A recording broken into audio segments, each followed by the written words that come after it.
এক লোক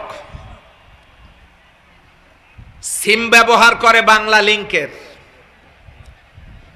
আর গায়ে দিয়েছে গ্রামীণ ফোনের গেঞ্জি। এবারে আপনারা বলেন, লোকটা ঠিক না সিমটা ঠিক? বুঝে শুনে জবাব দেন। হ্যাঁ, একজন বলছে একটাও ঠিক নাই। খুব ভালো করে বুঝতে হবে আপনাদেরকে।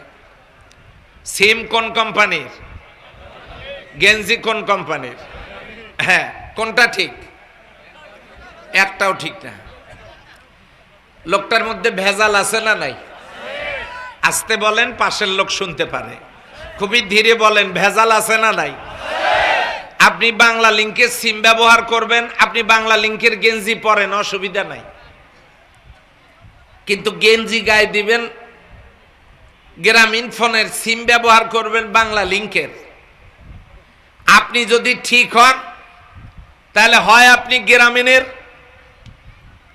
সিম ব্যবহার করে গ্রামীণের গেঞ্জি পরেন, না হলে আপনি বাংলা লিংকের সিম ব্যবহার করেন, আপনি বাংলা লিংকের গেঞ্জি পরেন। আপনি দুইটা করতে পারবেন না, করলেই বুঝবো কি আছে।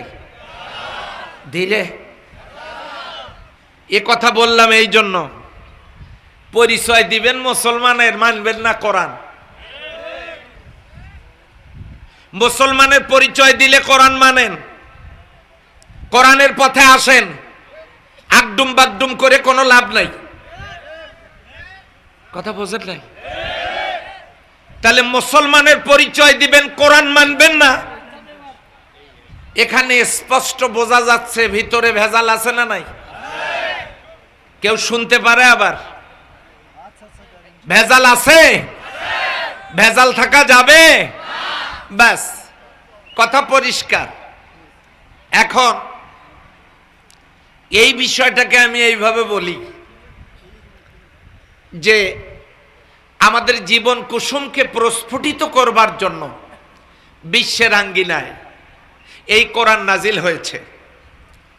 জেহালাতের অন্ধকারে আরব বিশ্বে যখন পাপাচারে নিমজ্জিত মানুষ পাপের সাগরে হাবুডুবু খাচ্ছিলেন, এমন সময় এই কোরআন নাজিল হয়েছে।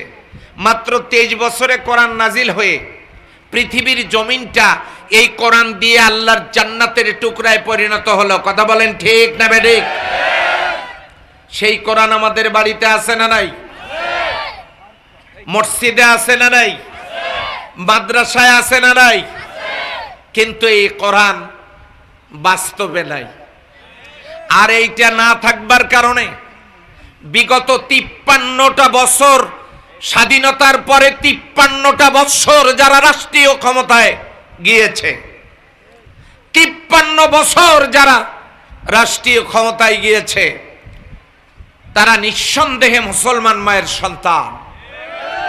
শুধুমাত্র কোরআন দিয়ে দেশ পরিচালনা না করবার কারণে তারা পারেন নাই সুদ বন্ধ করতে, জেনা বন্ধ করতে, ঘুষ বন্ধ করতে, দুর্নীতি বন্ধ করতে। আওয়াজ দিয়ে বলেন, তারা কি পেরেছে?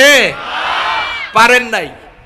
কিয়ামত পর্যন্ত পারার কোনো সম্ভাবনা নাই, যতক্ষণ পর্যন্ত এই কোরআন দিয়ে দেশ সমাজ না চলবে।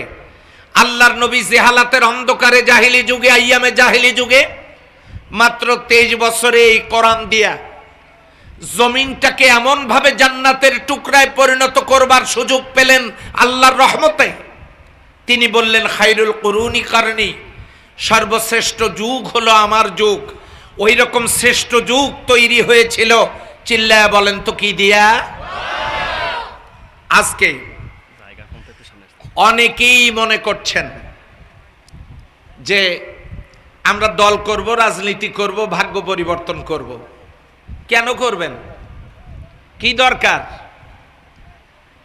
কি দরকার আপনার রাজনীতি করার, অন্য দল করার? আপনি অন্য কোন দল করে মাল কামাবেন, এই ধান্দা যদি থাকে তাহলে আজকে পরিষ্কার জেনে নেন, এটা বাংলাদেশ। এমন একটা পরিবেশ সামনে তৈরি হবে, দুর্নীতি করলে, তার দুর্নীতি করে অর্থ উপার্জনের চেষ্টা করলে এই দেশবাসী ছাত্র জনতা জিহ্বা টেনে ছিঁড়ে ফেলবে। কথা বলেন ঠিক কিনা? সুতরাং রাজনীতি করে বড়লোক হওয়ার ধান্দা বাদ দেন। কারণ সাইফুদ্দিন মানিক টাকা কামাই করেছিল শেষে কলার পাতাতে। কাজে ওই দিন আর বাংলাদেশে হবে না। দুর্নীতি করে টাকা কামানোর স্বপ্ন এখানে দেখে লাভ হবে না। আল্লাহর কোরআন দিয়ে সমাজ চলুক, এটা কারা কারা চান? দুহাত তুলে তাকবীর দিয়ে দেখা।